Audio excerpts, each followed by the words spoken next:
Initiatives and referendums in the state of Arizona. An initiative enables citizens to place a new statute or constitutional amendment on the ballot by collecting signatures from electors. This is then put to a vote to all electors in the state of Arizona. These are also called ballot initiatives or citizen initiatives.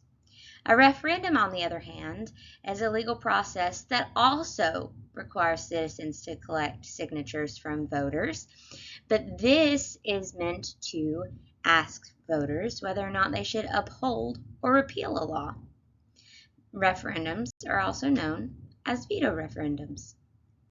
In order for a constitutional amendment to be proposed and put on a ballot from an initiative petition, it must be signed by 15% of the number of people who voted in the last governor election.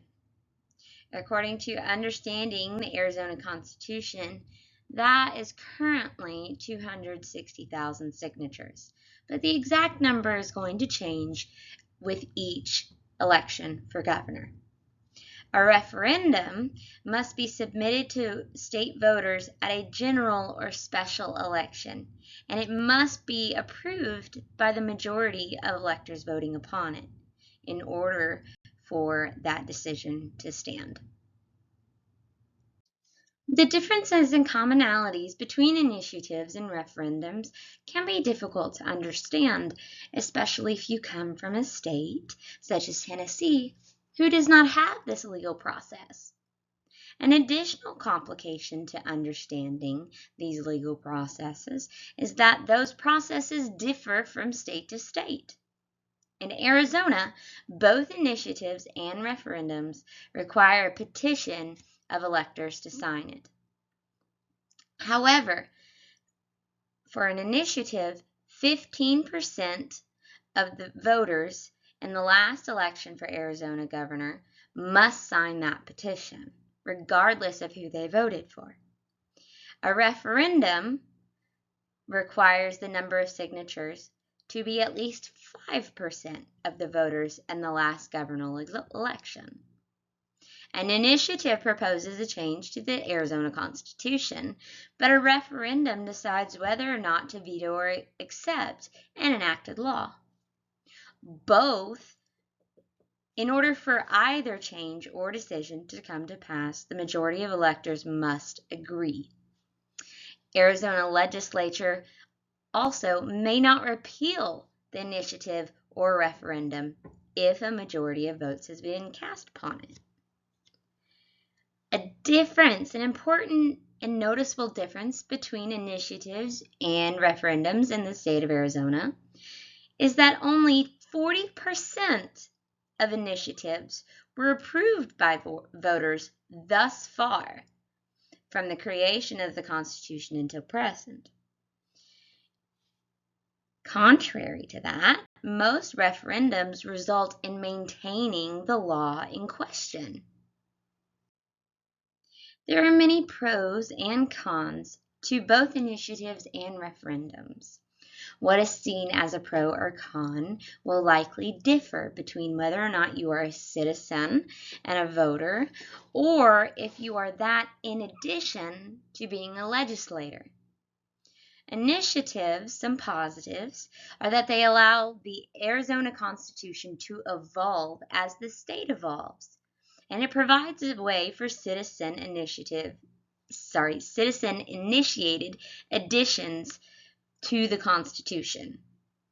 A con, however, is that these amendments to the Constitution may be influenced more by the culture at a given time instead of deep-rooted convictions in morals.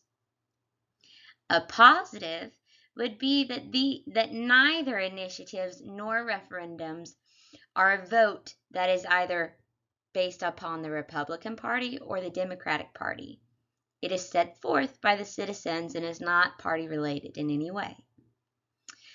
Another positive to referendums is that they allow voters to help decide the laws that they must abide by. When anyone agrees to a decision that affects them, they trust and appreciate that decision more. In this way, referendums can promote an elector's trust in the Arizona state government.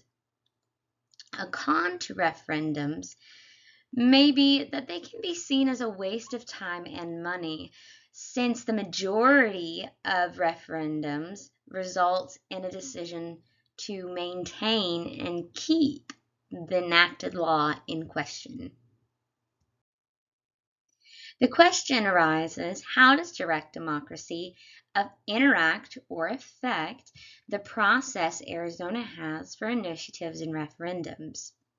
In general, by allowing voters to participate in establishing laws or proposing changes, direct democracy puts even more power into the hands of electors than representative democracy does. They give voters the opportunity to challenge enacted laws and to even propose changes to the Constitution that those laws are based upon. In pure democracy, a law will not become ratified until it has the majority of citizen votes. Arizona's initiative and referendum process is a form of direct democracy, but not every law is put to a vote from electors. Only changes.